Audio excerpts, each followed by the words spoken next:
Mundur dari kabinet Ibu Megawati baru muncul pada acara Partai Demokrat di Hotel Kinasi di Bogor, di mana saat itu saya ketua panitianya. Ini menegaskan bahwa SBY bukanlah pendiri Partai Demokrat. Saya sangat yakin bahwa yang dilakukan Muldoko adalah di luar pengetahuan Presiden Jokowi.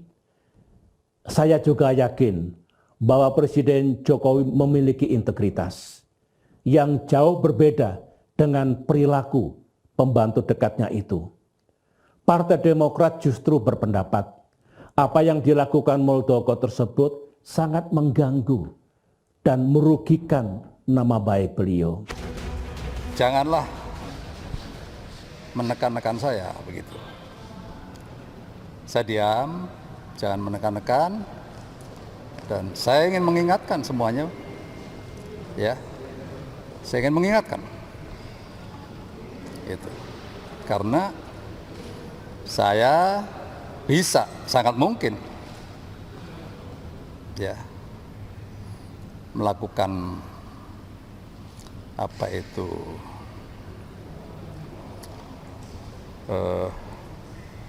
langkah-langkah yang saya yakini. Playing victim strategi culas SBY serang Muldoko dan Joko Widodo. SBY adalah master politik. Bukan hanya soal merebut Partai Demokrat tanpa tetesan keringat.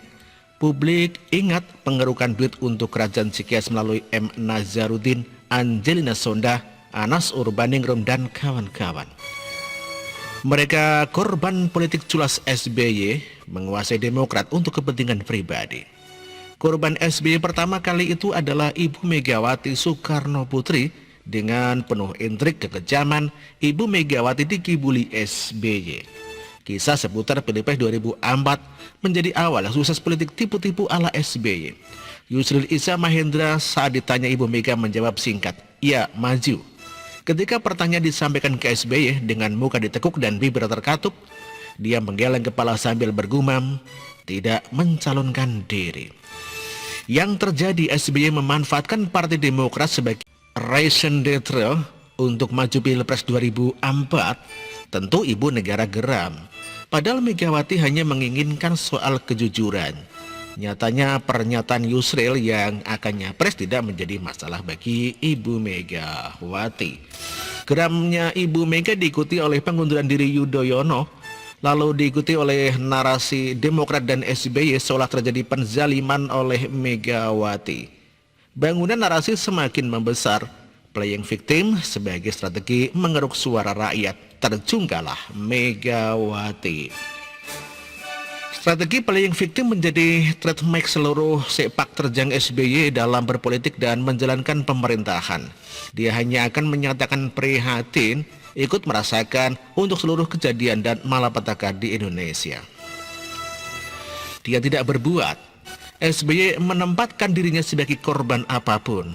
Akibatnya puluhan proyek mangkrak termasuk Candi Hambalang. Masa awal 2014-2015, SBY hendak menutupi pemerintahannya yang bobrok dengan safari politik untuk mendelegitimasi Presiden Jokowi. Safari politik itu dijawab oleh Jokowi dengan berfoto di proyek Candi Hambalang yang terbengkalai. Sekakmat. Bobroknya pemerintahan SBY tak bisa ditutupi sampai saat ini. Termasuk petrol, perampokan mafia migas yang dipelihara SBY. SBY juga membesarkan FPI dan HTI seiring dengan nama SBY yang rusak sejak Demokrat dikuasai dinasti Cikias, pencapaian Demokrat terus turun. Survei Litbang Kompas Agustus 2020, elektabilitas Demokrat hanya 3,6%. Elektabilitas jeblok ini pun diangkat dengan isu playing victim dengan menyerang Jokowi dan Muldoko. Hasilnya, elektabilitas Demokrat naik menjadi 4,6% pada awal 2021. Bahkan ketika masih menjadi presiden, bahkan SBY mengeluhkan soal gajinya. Sekali lagi gajinya tidak naik selama beberapa tahun sebagai Presiden RI. Keluhan keprihatinan itu diucapkannya di depan prajurit TNI, yang kala itu uang lauk pauk prajurit TNI hanya cukup untuk membeli coklat buat cucu SBY. Tak ada Presiden RI membandingkan gajinya dengan prajurit TNI. yang berdarah-darah membela NKRI. Sementara SBY belum pernah tugas di medan laga, dia hanya menjadi administrator pasukan Garuda di belakang layar di Lebanon, takut di garis depan. Pemerintahan autopilot SBY dan Cikyas juga berlumuran darah. Antasari Ashar dibui akibat membui Aulia Pohan dengan Haguest Political Assassination terhadap Nasruddin. Darah, air mata, keringat, penderitaan menghiasi para pentolan Demokrat. SBY hanya mengeruk hasil politik. Orang Demokrat yang tak sejalan dengan kepentingan pribadi SBY satu persatu disingkirkan karena SBY memiliki satu tujuan, penyelamatan Ibas. Julianis menyebut Edi Baskoro menerima $200.000 dari Nazarudin. SBY tahu bahwa hanya dengan menguasai Demokrat maka Ibas akan selamat. SBY telah dibaca rakyat dengan jargon playing victim tidak laku. Terbukti ketika dia memaksa the most prospective and rising star major in Indonesian military, AHY, mundur dari militer. Maju di pilkada dengan bekal membenci Ahok. AHY pun rontok di Pilgub DKI Jakarta. Ya, AHY menyesal mundur dari militer. Sebagai hiburan, AHY diberi jabatan odong-odong Komandan Kogasma. Ini sangat menyesalkan bagi AHY. Dia dikorbankan demi Ibas. Kini upaya playing victim SBY dengan mengorbankan Muldoko dan Jokowi. Muldoko pun nyantai minum kopi dan tidak mengeluarkan pernyataan apapun. Seperti Jokowi yang hanya memajang foto Candi Hambalang, upaya membusukkan Muldoko pasti gagal total. SBY semakin beringas, 7 politikus Demokrat dipecat, AHY hanya berdiri di dalam tempurung kepala otak SBY. AHY tidak bisa berbuat apa-apa, ngumpet di ketiak SBY seperti biasa. Turun gunungnya SBY justru mendekatkan Partai Demokrat pada Kongres Luar Biasa alias KLB. Terungkap jelas KLB yang mendudukan AHY dianggap tidak sah oleh para kader Demokrat. Meski menyerang Muldoko dan Jokowi, Demokrat, SBY, AHY, Ibas pun tak akan selamat secara politik dan hukum. Apalagi Marzuki Ali sudah siap membongkar bobrok SBY. Tinggal menunggu waktu hilangnya Cikyas dari peta politik Indonesia.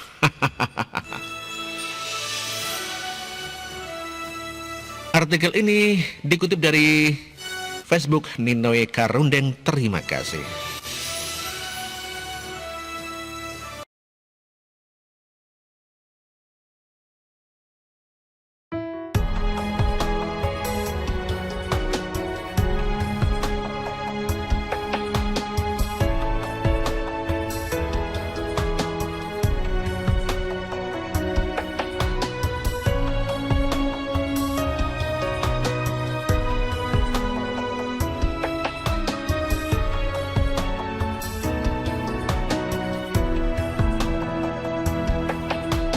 Bersih, jujur dan merakyat, berbuat demi masa depan kami. Sosok pemimpin tegas pemberani,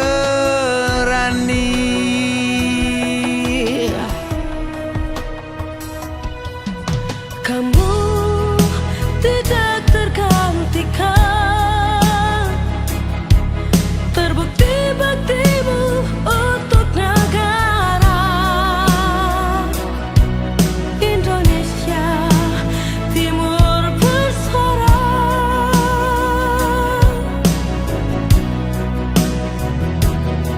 Siang dan malam kau bekerja demi anak bangsa. Jangan menyerah, rakyat mendukungmu. Bekerja nyata dan membangun tanpa kenal lelah. Tetap Jokowi 2 periode.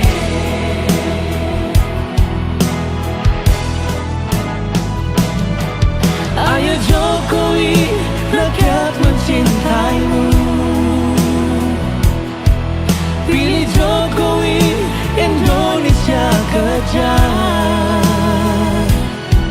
Ayo Jokowi, rakyat selalu berdoa.